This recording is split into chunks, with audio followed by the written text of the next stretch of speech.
नमस्कार, public interest में आपका स्वागत है। मैं हूं जगविंदर पटियाल। देश में अंग्रेजों के कायदे कानून हैं जो अब बदलने वाले हैं। लोकसभा में 3 बिल पास हो चुके हैं, बस राज्यसभा की मंजूरी मिलने की देर है, वो भी कुछ देर में शायद मिल जाएगी। कौन कौन से कानून बदलेंगे और कौन कौन सी सजा, किस किस अपराध के लिए मिलेगी फांसी और डॉक्टरों के अलावा किस किस को मिलेगी राहत, पब्लिक इंटरेस्ट में कानून की किताब आज खोलेंगे। कानून बदलेगा, लेकिन मध्य प्रदेश में अनाज वाला सिस्टम कब बदलेगा? केंद्र सरकार 80 करोड़ लोगों को फ्री राशन देती है, तो लोग सरकार के पैसे से सड़ा हुआ अनाज क्यों खाएं? पीएम मोदी की सबसे बड़ी मुफ्त अनाज देने वाली स्कीम को कौन लगा रहा है पलीता? तस्वीरों के साथ दिखाएंगे आज। बिहार की शिक्षा व्यवस्था किसी न किसी वजह से हमेशा सुर्खियों में आ जाती है। शिक्षा विभाग के अफसर के पाठक पूरे प्रदेश का एजुकेशन सिस्टम बदलने निकले हैं, लेकिन उन्हीं के दफ्तर के बगल में धूल फांक रहा है एक सरकारी स्कूल। पाठक जी, स्कूल की सुध कब लेंगे? अफसर पहुंचे ना पहुंचे, कोरोना जरूर पहुंचने लगा है। अब दिल्ली एनसीआर में नए केस सामने आए हैं। गुरुग्राम, नोएडा, गाजियाबाद में कोविड के मरीज मिले हैं। केरल, कर्नाटक के बाद चंडीगढ़ में मास्क की एडवाइजरी आई है। नए वेरिएंट के खिलाफ हम कितने तैयार हैं, ये आपको आज बताना जरूरी है।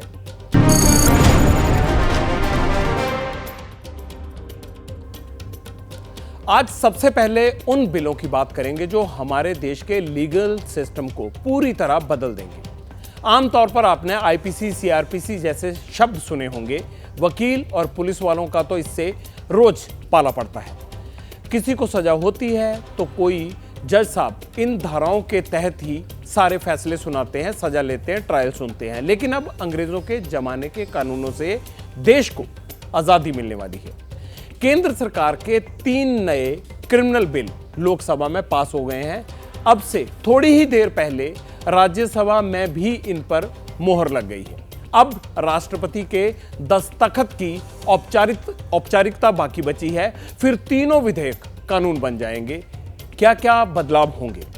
नए कानूनों से आपकी जिंदगी कैसे बदलेगी? किस अपराध में क्या और कितनी कड़ी सजा होगी?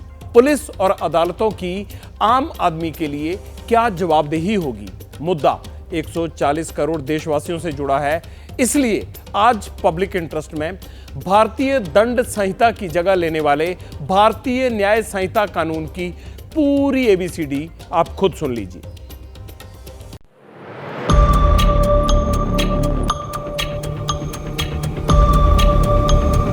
ये कानून पारित होने के बाद कश्मीर से कन्याकुमारी और द्वारिका से लेकर आसाम तक सभी देश में एक ही प्रकार की न्याय प्रणाली होगी। जो सदस्य के पक्ष में आ गए, जो सदस्य विरोध में ना गए, विधेयक यथा संशोधित पारित हुआ।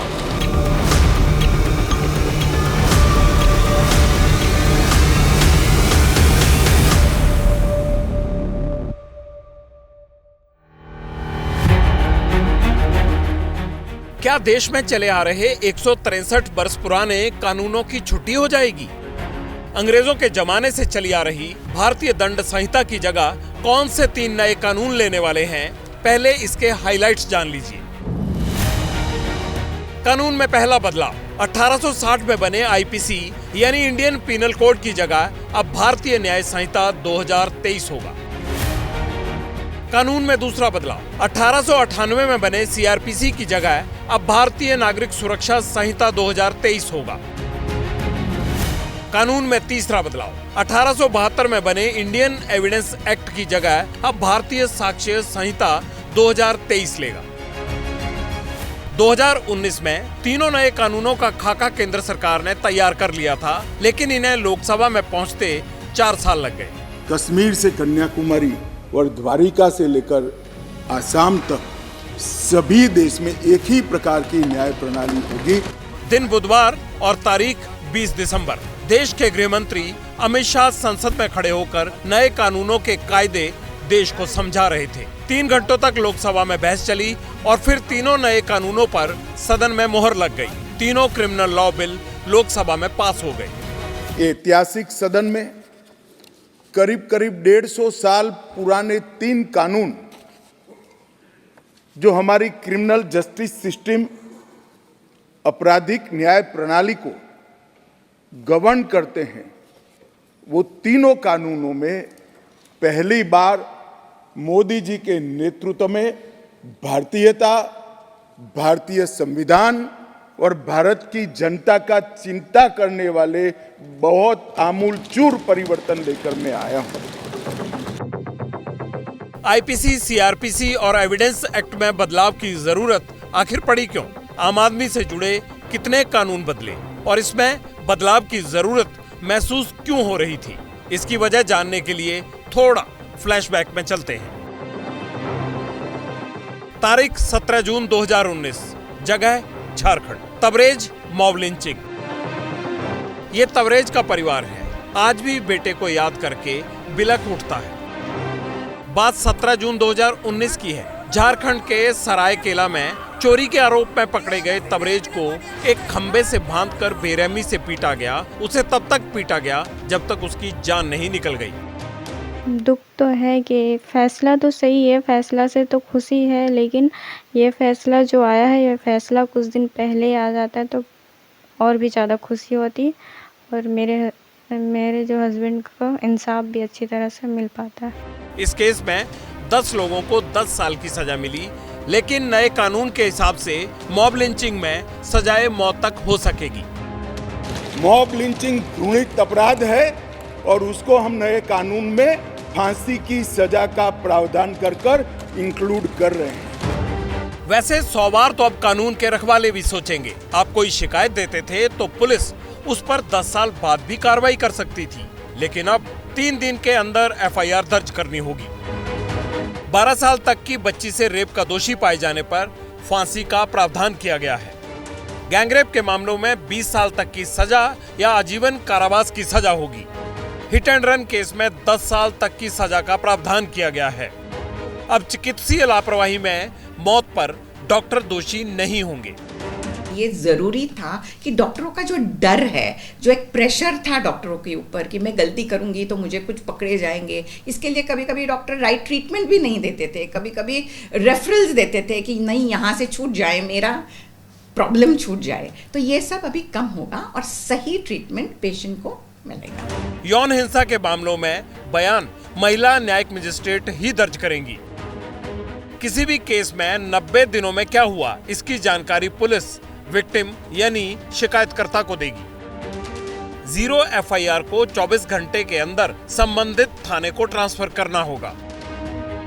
मौत की सजा को ज्यादा से ज्यादा आजीवन कारावास में बदला जा सकता है, इससे कम नहीं किया जा सकता।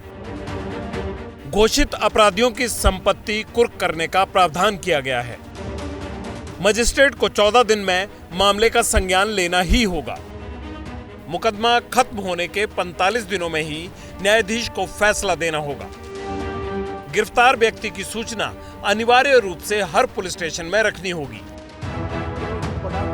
अंग्रेजों के जमाने से चले आ रहे राजद्रोह कानून में क्या बदला, इसकी डिटेल भी होम मिनिस्टर अमित शाह ने देश से साझा की। हमने राजद्रोह की जगह देशद्रोह की स्थिति रखी। अब ये देश आजाद हो चुका है, लोकतांत्रिक देश है।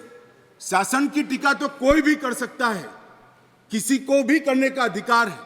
इसके लिए इस देश में अब किसी को जेल में नहीं जाना पड़ेगा, चाहे हमारा शासन। इस देश के खिलाफ कोई बोल नहीं सकता, इस देश के हितों को कोई नुकसान कर नहीं सकता। इस देश के झंडे, इस देश की सीमाएं, इस देश के संसाधनों के साथ अगर कोई खिलवाड़ करेगा तो निश्चित रूप से उसको जेल में जाए। कानून सख्त होगा और जवाबदेही भी, फिर चाहे आम आदमी हो या खास, डॉक्टर हो या डीएम, सीएम हो या फिर पीएम। कानून का डंडा चलता है तो बड़े बड़े सीधे हो जाते हैं, चाहे सिस्टम हो या फिर आम आदमी। नए कानून में ऐसा क्या है जिसमें न्याय भी झट से मिलेगा और अपराधी भी फट से डरेंगे? पहले रेप की धारा 375, 376 थी, अब धारा 63 और 69 में इसे रखा गया है। इससे पहले 10 साल तक की सजा का प्रावधान किया गया था, लेकिन अब फांसी भी हो सकती है। पहले मर्डर के लिए धारा 302 लगती थी, अब 101 लगेगी।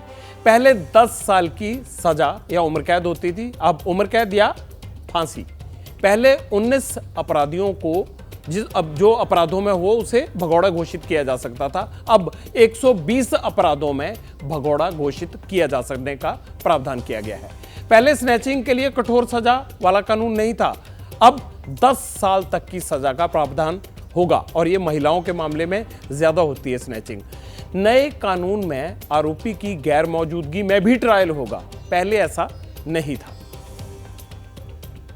कि इसमें आपराधिक घटना को डिफाइन किया जाता है, इसमें टाइम बाउंड तरीके से ट्रायल करने की रिक्वायरमेंट है, इसमें यह कहा गया है कि आप फॉरेंसिक रूप से एग्जामिनेशन करेंगे, ऑडियो और वीडियो रिकॉर्डिंग करेंगे अपने एविडेंस की। बहुत बड़ा चेंज मैं मानता हूं कि कोर्ट्स को ये डिस्क्रिशन दी गई है कि वो किन्हीं ऑफेंसेस में, जो माइनर ऑफेंसेस हैं, उसमें कम्युनिटी सर्विस की सज़ा दे सकते हैं। अभी में कुछ ऐसा भी है जिसको लेके कि हम जो लीगल कम्युनिटी है उनको थोड़े डाउट्स हैं, वो ये है कि पुलिस को एक बहुत ज़्यादा अनलिमिटेड पावर दे दी गई है। मुझे लगता है कि पुलिस और जो प्रोसिक्यूशन है उसको अगर वन साइडेड इफेक्ट दिया जाएगा तो ये हमारे देश के हमारा जो आपराधिक न्याय व्यवस्था है उसके लिए ठीक नहीं होगा।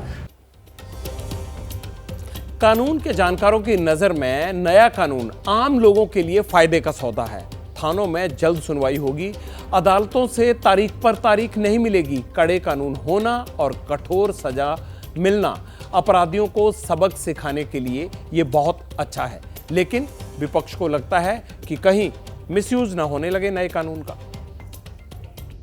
अब हो गया है भारतीय न्याय संहिता, भारतीय नागरिक सुरक्षा संहिता, भारतीय साक्ष्य संहिता। अब जो बिल आ गया है उसमें हमारे गृह मंत्री अमित शाह जी ने जो परिवर्तन करके लाए हैं, उसके तहत अब दंड देने के लिए ही नहीं, अब न्याय देने के लिए तफ्तीश होगी। बिल तो जो बदलाव करे हैं अच्छे हैं 100%, पर बढ़िया जब होता है जो बाबा अंबेडकर साहब ने जो संविधान लिखा, उस संविधान के तहत जो हमारी संसदीय परंपराएं हैं, संसद का जो ढांचा है, इसमें इस संसदीय परंपराओं में अगर पूरा विपक्ष भी अंदर होता तो एक और बात होती। सियासत अपनी जगह है और कायदा कानून अपनी जगह। खैर छोड़िए, सियासत है ही इसी का नाम। मुद्दा कोई भी हो, सियासत तो होनी ही है। अब ये जानिए नए कानून के आने से पुराने कानून की कितनी धाराएं हटेंगी और आपको इनका क्या फायदा होगा। आईपीसी में 511 धाराएं हैं, वैसे पुलिस को इन सब की नॉलेज ज्यादा होती है। अब 356 ही बचेंगी, 175 धाराएं बदलेंगी, 8 नई जोड़ी जाएंगी, 22 धाराएं खत्म हो जाएंगी। इसी तरह से सीआरपीसी में 533 धाराएं बचेंगी, 160 धाराएं बदली जाएंगी, 9 नई जुड़ेंगी और 9 खत्म हो जाएंगी। पूछताछ से लेकर ट्रायल तक वीडियो कॉन्फ्रेंसिंग से करने का प्रावधान होगा। सबसे बड़ा बदलाव यह है कि अब ट्रायल कोर्ट को हर फैसला अधिकतम 3 साल में देना होगा। देश में 5 करोड़ केस पेंडिंग है, इनमें से 4.44 करोड़ केस ट्रायल कोर्ट में है। इसी तरह जिला अदालतों में जजों के 25,042 पदों में से 5,850 पद खाली पड़े। शॉर्ट मैं सरलता में बताता हूं, जो बोलते हैं ना कि तारीख पे तारीख, वो सारे माध्यम को हमारे अमित शाह जी ने, होम मिनिस्टर साहब ने खत्म कर दिया। नाउ जिसको तुरंत जो अपराध है, जिस तरह से भी दंड है, उसकी प्रक्रिया में बड़ी तेजी होगी। 60 दिन तय रहेगा और उसको लाना ही लाना ऑन टेबल। ये एक कमाल की।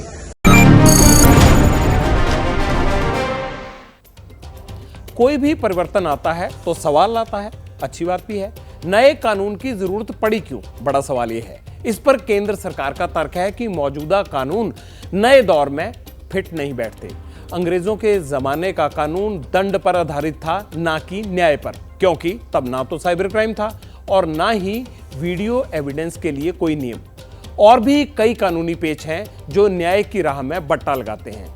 अब गुजारिश बस इतनी है कि नए कानून को पुरानी व्यवस्था बट्टा ना लगा दे।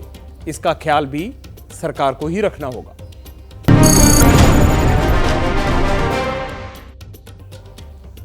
थोड़े दिन पहले एक फैसला मोदी कैबिनेट ने भी लिया था, आपको याद भी होगा। कोरोना काल में मोदी सरकार गरीबों के लिए मुफ्त अनाज बांट रही है। ये स्कीम तब लेकर आए, गेहूं, चीनी, चावल सब फ्री मिल रहा है। योजना को 3 साल हो गए और अब तो अगले 5 साल के लिए यानी 2029 तक ये अनाज मुफ्त मिलेगा, ऐसा ऐलान भी कर दिया गया है। गरीबों के लिए वाकई ये स्कीम अच्छी है, सरकार की नीयत भी ठीक है। लेकिन आज मध्य प्रदेश के गुना से जो तस्वीर हम आपको दिखाएंगे, उसने अनाज बांटने वाली सरकार की इस सबसे बड़ी योजना को धक्का पहुंचाया है। सरकारी गोदाम में सड़ा हुआ अनाज भेजा गया और ये राशन की दुकानों पर पहुंचा और लोगों में बंट भी गया। सवाल है, मोदी सरकार की स्कीम को पलीता लगाने वाले कौन कौन हैं? आज पब्लिक इंटरेस्ट में अनाज नहीं, इसे सड़ाने वाले सिस्टम को हिलाना है।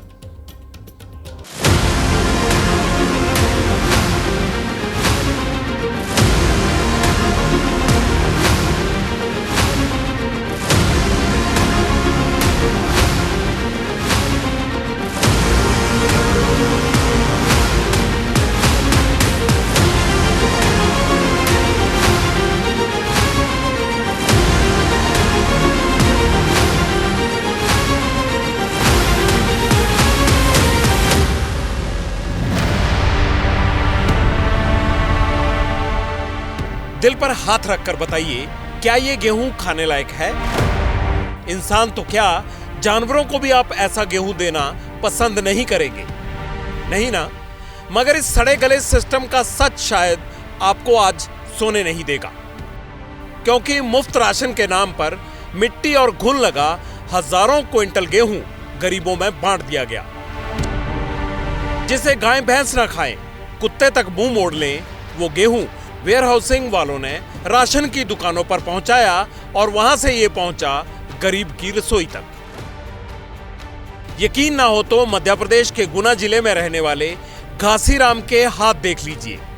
कीड़ा लगने के बाद खाने लायक नहीं बचा, मगर क्या करें, खाना तो पड़ेगा, क्योंकि जब भूख लगती है तो फिर खाली बर्तनों से काम नहीं चलता। अनाज के नाम पर मिट्टी ही सही।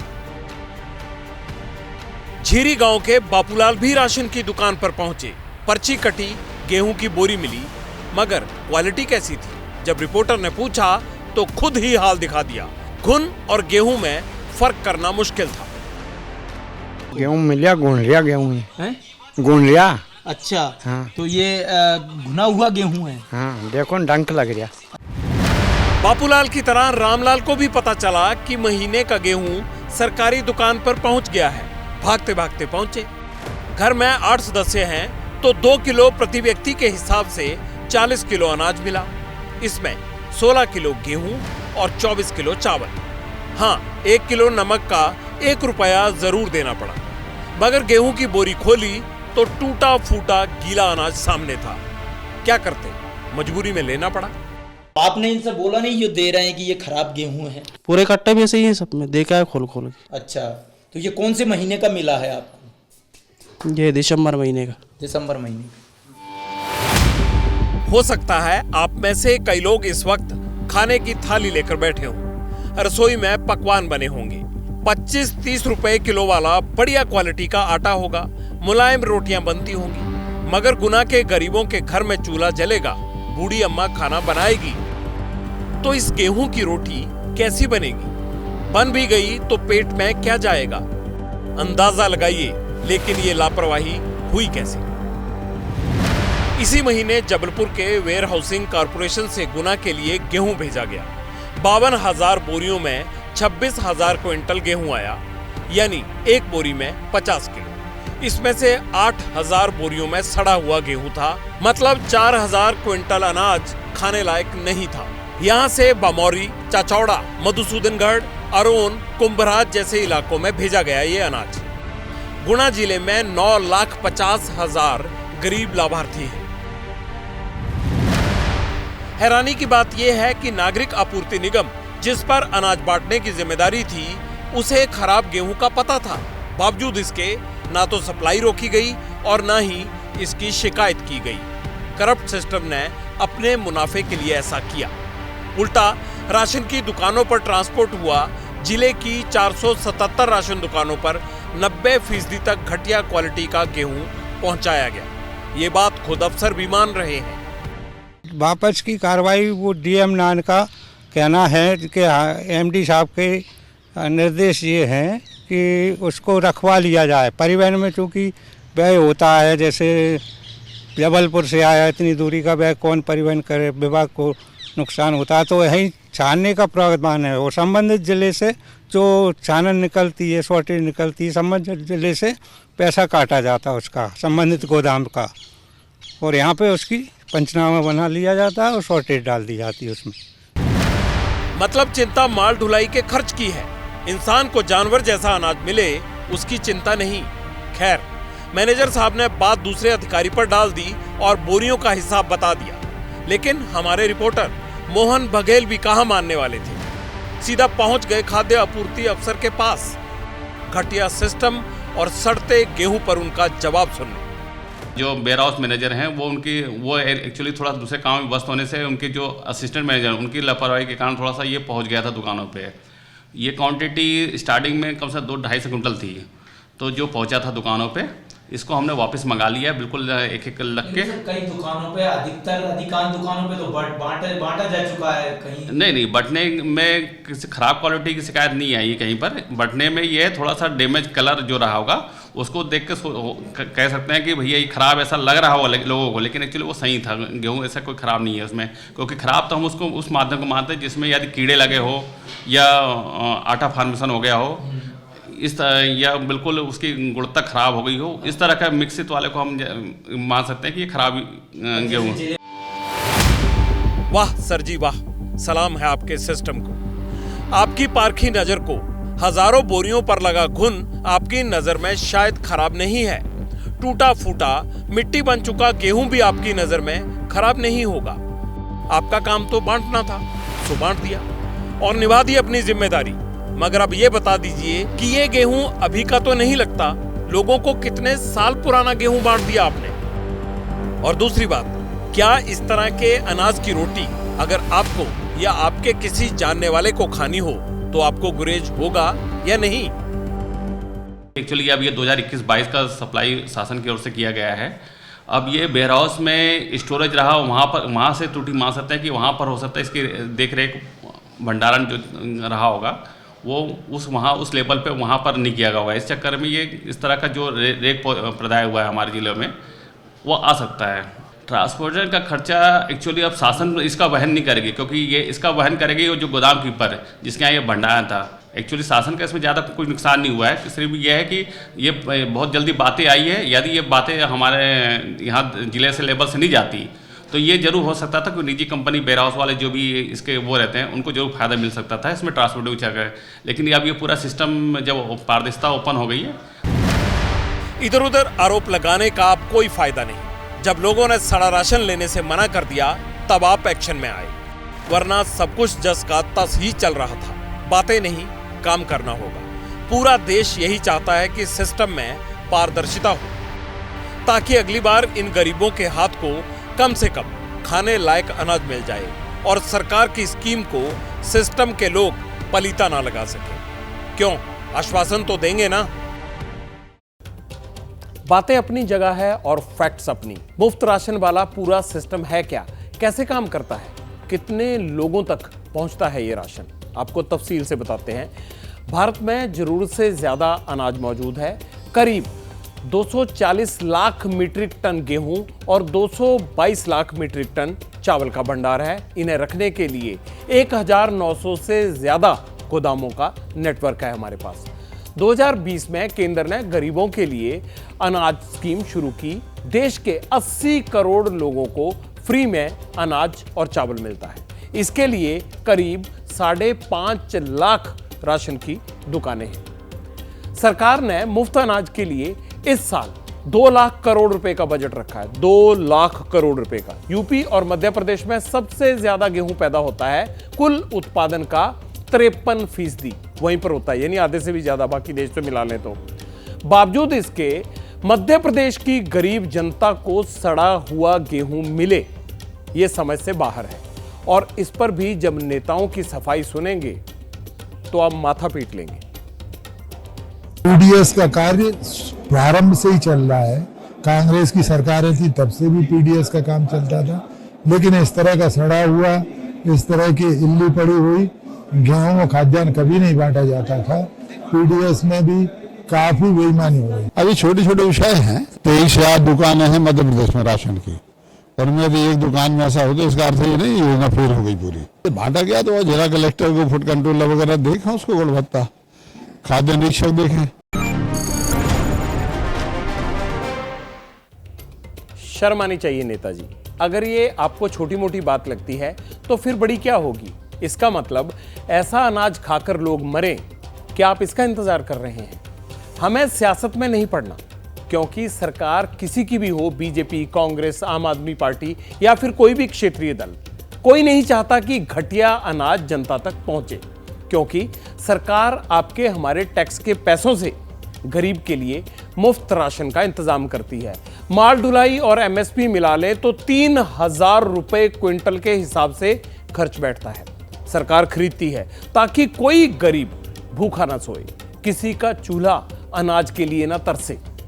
लेकिन जब इस तरह की खबरें आती हैं तो हमें सप्लाई चेन में करप्शन की कड़ियां, उसकी खामियां मिलती हैं, जुड़ती दिखती हैं। हमें यह भी कहते हुए पीछे नहीं रहना चाहिए कि हर जगह इस तरह का अनाज पहुंचा होगा, ऐसा नहीं है, बिल्कुल नहीं है।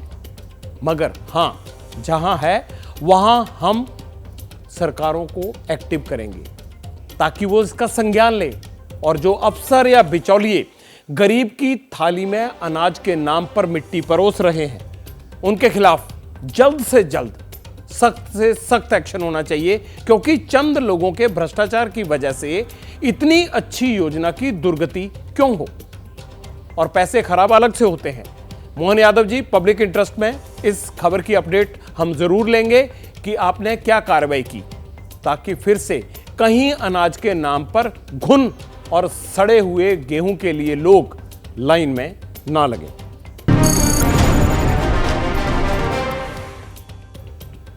वैसे भीड़ तो अब हिल स्टेशनों पर भी लगने लगी है।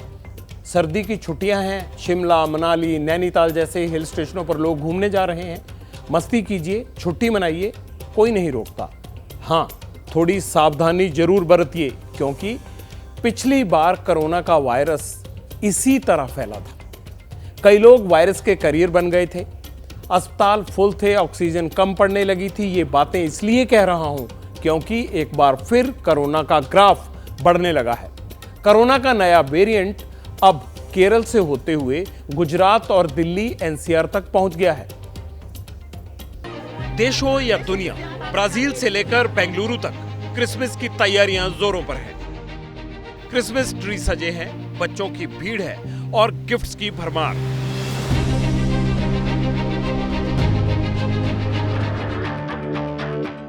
लेकिन दूसरी तरफ तैयारी तो अस्पतालों की भी है। अमेरिका हो या भारत, हेल्थ सिस्टम अलर्ट है, क्योंकि वायरस ने फिर से रूप बदला है। नया वायरस आपको डराने के लिए तेजी से बढ़ रहा है। आंकड़े तो यही कहते हैं। भारत के 15 राज्यों में नया वेरिएंट पहुंच चुका है।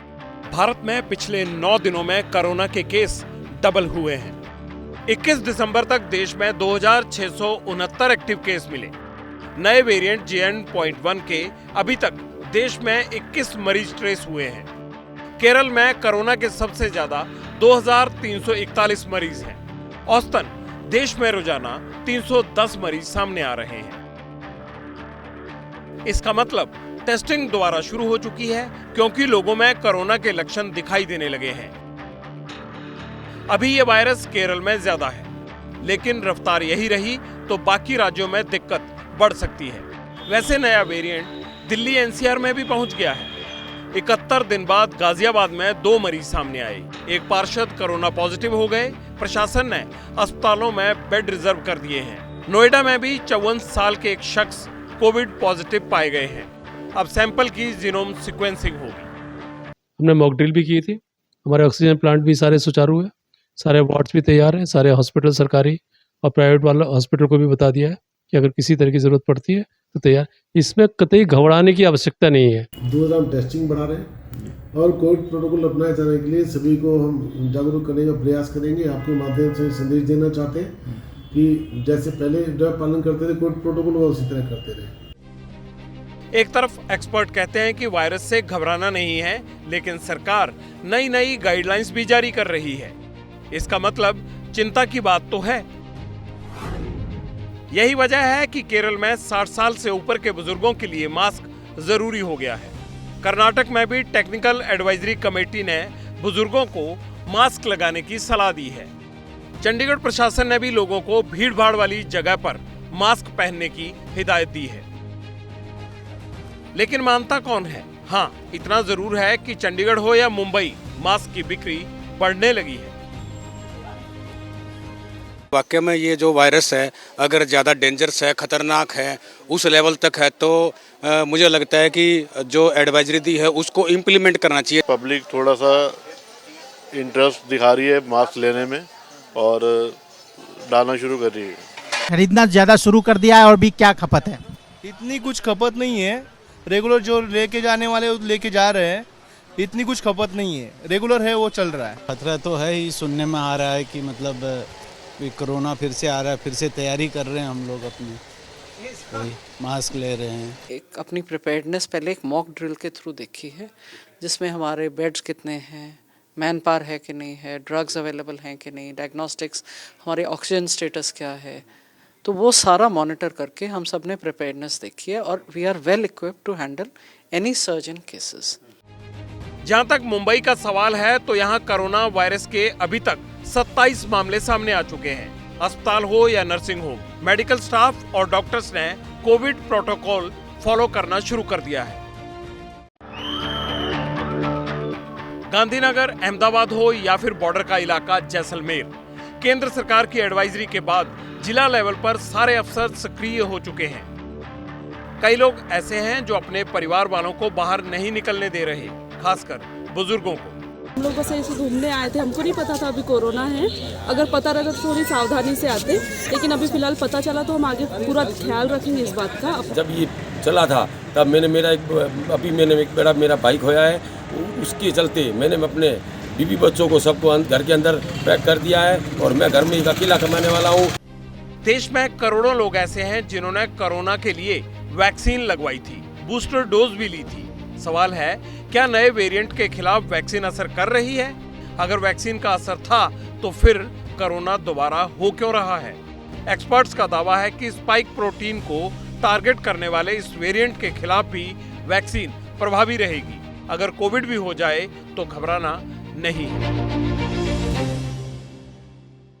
ऑक्सीजन कंसंट्रेटर्स जो हैं ये यहाँ वार्ड्स में लगाए गए हैं। उसके बाद ऑनलाइन ऑक्सीजन जो है सक्शन की वो यहाँ सुविधा है। और यहाँ पर जम्मू की अगर बात करें तो जम्मू में जो सरकारी अस्पताल है कम से कम वहाँ तैयारी पूरी है। बस अब दुआ सब ये कर रहे हैं कि ये कोरोना वायरस ज़्यादा ना फैले, और अगर ये फैलता है तो जम्मू प्रशासन, अस्पताल प्रशासन या जम्मू स्वास्थ्य विभाग पूरी तरह से तैयार है इस नए कोरोना वेरिएंट के खतरे से निपटने के लिए। भारत समेत 44 देशों में वायरस फैल चुका है अब तक। सिंगापुर में 7 दिन में 56,000 से ज्यादा मामले सामने आए हैं। पूरी हम दुनिया की रिपोर्ट आपको दिखा रहे हैं। इंडोनेशिया में नवंबर की तुलना में कोविड के मामले 13% बढ़ गए हैं। मलेशिया में क्रिसमस और नए साल से पहले कोविड के मामले दुगने हो गए हैं। फिलीपींस में दिसंबर के पहले हफ्ते में कोविड के 1340 नए केस सामने आए हैं। कोविड पर अमेरिका के हेल्थ डिपार्टमेंट की चेतावनी। इस बार कोविड का पीक आना भी बाकी है। अमेरिका में 21% मरीजों में JN.1 वेरिएंट मिला है। CDS के मुताबिक कोरोना के चलते अस्पतालों में भीड़ और मौतें बढ़ रही हैं। सलाह दी गई है कि फेस्टिवल सीजन में कोरोना को ध्यान में रखते हुए बाहर निकलें। हमें सतर्क रहना होगा, लेकिन अभी चिंता की बात नहीं है, क्योंकि हमारे पास JN.1 को लेकर इस तरह का कोई डेटा नहीं है जिससे ये पता चले कि ये वेरिएंट कितना घातक है, और इससे मौत भी हो सकती है। इसलिए मुझे लगता है कि बचाव के साधारण उपाय ही अपनाने चाहिए जिन्हें हम जानते हैं। ये वायरस ओमिक्रॉन फैमिली का ही है, इसलिए शायद WHO ने कहा है कि ये वेरिएंट ऑफ इंटरेस्ट है, वेरिएंट ऑफ कंसर्न नहीं। कोरोना के खिलाफ तैयारियां अपने देश में परखी जा रही हैं। पिछली बार का हमारा सबक और अनुभव बहुत बुरा था। मुसीबत कभी बताकर नहीं आती, तैयारियां कितनी कारगर हैं ये तो मुश्किल हालात में ही पता चलेगा। आप पहले से खुद अपनी तैयारी रखें। वायरस किसी को भी कभी भी चपेट में ले सकता है, इसलिए हम लगातार एक ही अपील कर रहे हैं आप सबसे, आप सब खुद ही कोरोना से बचाव के लिए एहतियात बरतें, तभी वायरस वाली मुसीबत से मुकाबला कर पाएगा हमारा देश। देश में शिक्षा सचिव के तौर पर अगर किसी अधिकारी का नाम लेना हो तो किसका लेंगे आप, जिससे हजारों स्कूलों के टीचर टेंशन में आ जाते हैं? तो वो बिहार के आईएएस के पाठक साहब हैं।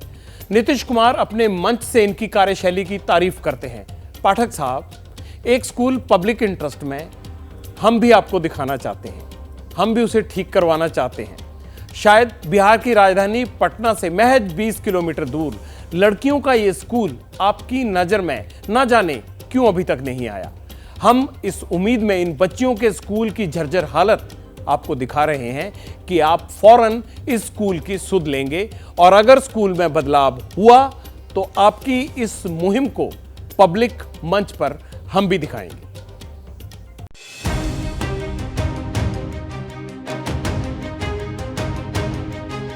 ये बिहार की राजधानी पटना के खगौल इलाके का कस्तूरबा गांधी बालिका विद्यालय है। स्कूल की ईंटें बाहर आने से दीवारों में छेद हो चुका है।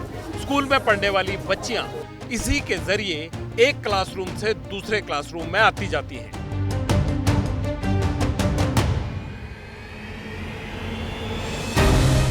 बाबू, क्लासरूम में तो बहुत समस्या दिख रही है। Yes sir. ये दीवार भी टूटा हुआ है, इस पार से उस पार क्यों जाते हैं? चले जाते हैं, पास पड़ता है, नजदीक पड़ता है। हाँ। तो लेकिन दीवार गिर भी सकती है। हाँ, गिर तो सकती है। ये दीवार कभी भी गिर सकती है, बड़ी अनहोनी हो सकती है। स्कूल में पक्की छत की जगह टीन शेड है। क्लासरूम में ब्लैक बोर्ड खराब हो चुके हैं। कुल मिलाकर पूरी इमारत का बुरा हाल है।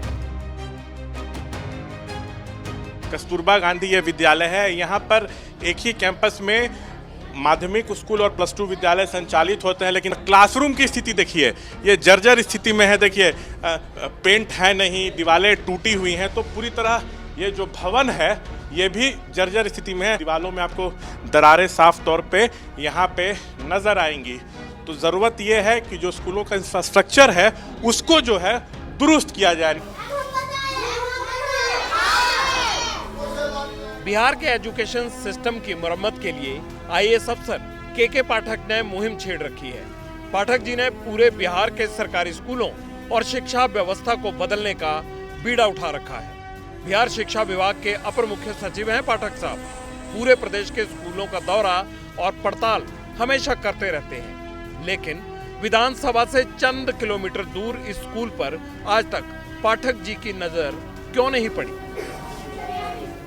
क्लास 2 एक आर्ट्स और साइंस दोनों चलते तो कैसे उसमें पढ़ाई होगा? बैठने की जगह अंदर है भी नहीं, जगह नहीं है। क्या और दिक्कत होती है? पढ़ाई में दिक्कत होता है, हम लोग रोज आते हैं लेकिन बाहर हम लोग को बैठना पड़ता है। अच्छा, क्या दिक्कत होती है? दिक्कत है सर, बैठ रहे हम लोग जमीन पे, धूप पड़ रहा है, ठंड है फिर भी धूप पड़ रहा है, तो चेहरा तो थोड़ा ज्यादा ये होता है ना। हाजिरी को लेकर के पाठक सख्त हैं, इसीलिए स्कूल में बच्चियों की तादाद बढ़ गई है। लेकिन पढ़ाई के लिए कमरे कम हैं, जो हैं उनमें एक साथ इतने बच्चों की पढ़ाई नहीं हो सकती, इसीलिए कोई क्लास मैदान में लगती है तो कोई कॉरिडोर में। स्कूल की जर्जर इमारत का असर अब पढ़ाई लिखाई पर भी पड़ रहा है। इस स्कूल में बिहार के बाकी स्कूलों की तरह 2 शिफ्ट में क्लासेस चलती थी, लेकिन जगह कम पड़ने लगी तो साइंस, आर्ट्स, कॉमर्स हर क्लास मर्ज कर दी गई और एक ही शिफ्ट में सबकी पढ़ाई का काम पूरा हो जाता है। कस्तूरबा गांधी विद्यालय में छात्राओं की संख्या 902 है। पहली से 8वीं तक की कक्षाओं में 342 बच्चियां पढ़ती हैं। 9वीं से 12वीं तक 560 बच्चियां पढ़ाई करती हैं। बिहार के सरकारी स्कूलों में 2 शिफ्ट में कक्षाएं चलती थी, लेकिन अब सिर्फ एक शिफ्ट में पढ़ाई हो रही है। कस्तूरबा गांधी विद्यालय में पढ़ाई के लिए जगह कम है, इसीलिए आर्ट्स, साइंस और कॉमर्स की कक्षा एक साथ ही चलती है। पहले क्या होता था कि 2 शिफ्ट में स्कूल चलता था तो इससे प्रॉब्लम नहीं होती थी, लेकिन जब एक शिफ्ट में होने लगा तो फिर बच्चों को पढ़ने में दिक्कत भी हो रहा है। और आर्ट्स ब्लॉक और साइंस ब्लॉक दोनों को एक साथ मर्ज कर दिया गया, तो इससे बच्चे लोग बहुत प्रॉब्लम है और उन लोग को अच्छा से पढ़ाई भी नहीं हो पा रहा है। आप लोग क्या चाहती हैं?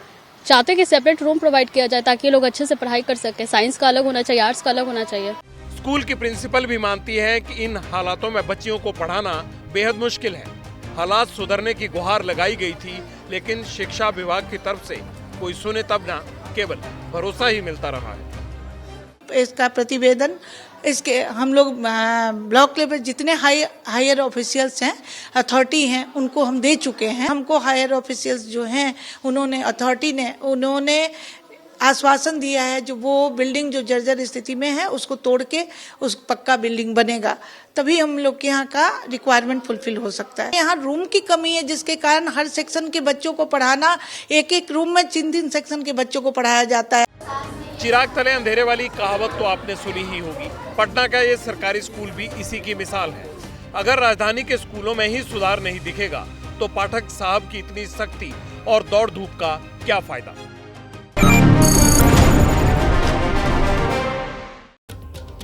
पाठक साहब के कामकाज के चर्चे स्कूलों से लेकर विधानसभा तक होते रहे हैं। कईयों को लगता है कि क्या जान लेकर मानेगा क्या ये अफसर, तो कुछ कहते हैं इसके बिना बिहार की शिक्षा में सुधार होने वाला ही नहीं। पर जब मसला विधान भवन में पहुंचता है, पाठक जी का अंदाज ज्यादातर नेताओं को रास नहीं आता। इसलिए 15 MLC उनके तबादले के लिए राजभवन पहुंच गए। सवाल ये है कि के पाठक साहब अगर सही काम कर रहे हैं तो उन्हें तबादले से कतई नहीं डरना चाहिए, और ना ही ऐसे किसी नेता से जो बदलाव की मुहिम को अपनी अनदेखी से जोड़ने की कोशिश करे। खबर अयोध्या की। आज से ठीक 1 महीने बाद रामलला अपने जन्म स्थान पर विराजमान हो जाएंगे। अयोध्या में भगवान की प्राण प्रतिष्ठा की तैयारियां चल रही हैं खूब जोरों से। गुजरात से भी एक बड़ी खास अगरबत्ती अयोध्या आने वाली है। यह अगरबत्ती क्यों इतनी खास है, आप एक बार देखिए और मैं दावे के साथ कह सकता हूं ऐसी अगरबत्ती आपने पहले कभी नहीं देखी होगी।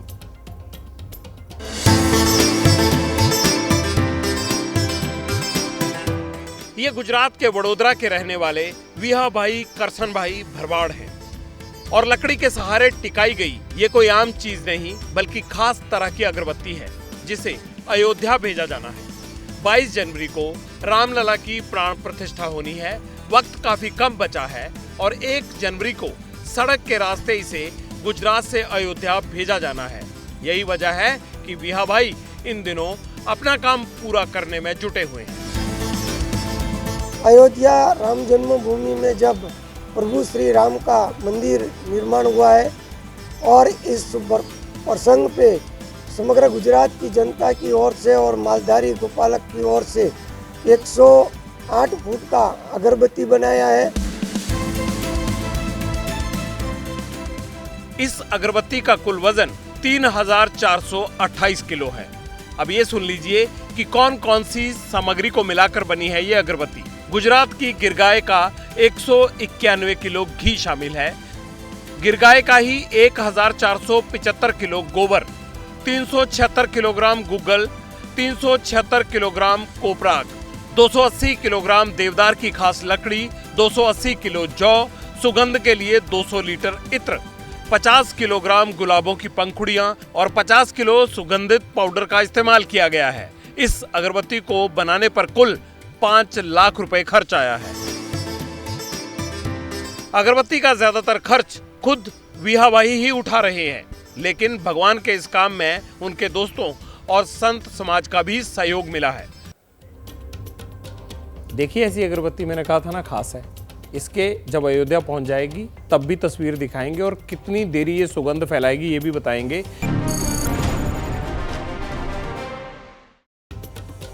चलिए पब्लिक इंटरेस्ट में अब वक्त हो गया आपके कमेंट्स का। देख लेते हैं क्या लिखा है आपने कल की खबरों पर। हाशिम क्या लिखते हैं, public interest is the true real news, all media houses should follow same, wish channels claiming India's best news channel do same so many problems of the public can be addressed. Kudos Jagvinder Patel, thank you for keeping journalism live at ABP news. Thank you Hashim ji. Rajesh ji क्या लिखते हैं, media वालों को अभी रोका जाएगा इस पर बोलने से क्योंकि जनवरी में अयोध्या का प्रोग्राम भी तो है। अच्छा कोरोना पे कह रहे हैं आप, कोई नहीं रोकता, हम बोल रहे हैं ना, आप अपनी सेहत का ध्यान रखिए बस। पंकज क्या कहते हैं, इलेक्शन आते ही तो कोरोना भी आएगी। अरे भैया इलेक्शन होते रहेंगे, आप सेहत का ध्यान रखिए। ये हर जगह में चुटकी लेने की बात छोड़ दीजिए, इसको गंभीरता से लें सभी। बिल्कुल इलेक्शन होते रहेंगे, सब कुछ होते रहेंगे, आपकी सेहत नहीं आएगी। इसलिए मेरी गुजारिश है, कोरोना का ध्यान रखें। अब मेरे जाने का भी वक्त हो गया है। कल रात 9 बजे फिर आपसे मुलाकात होगी इसी तरह आपके मुद्दों के साथ। अब दीजिए मुझे इजाज़त, और 10 बजे एबीपी न्यूज़ में खास पेशकश है। विवेक आ गए हैं स्टूडियो में, मैं जा रहा हूँ, वो आ रहे हैं। कल रात तक के लिए शुभ रात्रि।